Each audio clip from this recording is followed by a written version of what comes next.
Nā aha kua Waimarie ke e tahi I te kimi putanga I o tautahi, kei te ko rengarenga tonu ngā mā nuka ki te tokomaha e ngaro tonu ana. Ko kari moana kururangi tētahi I te pokapū o te taone I te ngā uewetanga mai o te whenua. Aha kua kei tētahi wāhi ahuru mōwai ia I nāia nei, kei o tautahi tonu ona whakaaro e takoto I hoana.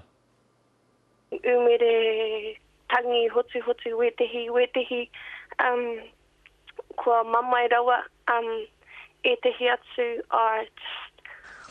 koreko he kupu e hoa.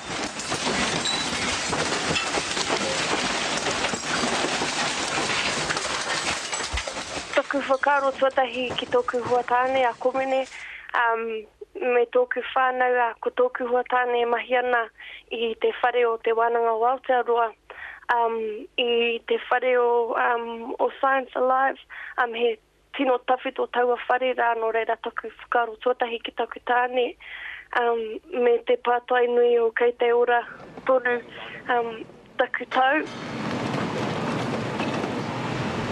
Ko te karanga nui no tōku whānau, a kia mātau e no hona ki o tētahi hoki mai ki te haukainga, kia noho tahi ai te whānau.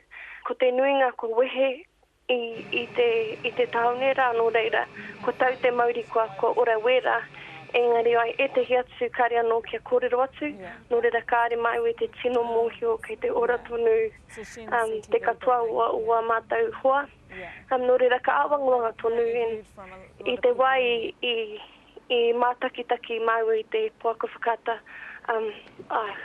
tangi hoti te manua I hoa. Te wainga nui tēnei parekura nui rau atu, miharo katoa au ki te wairua o ngai tāngatama, ki te aroha e pupu ake ana, ko te aroha tērā e mau tonu ana. I wainga nui nā hāpori,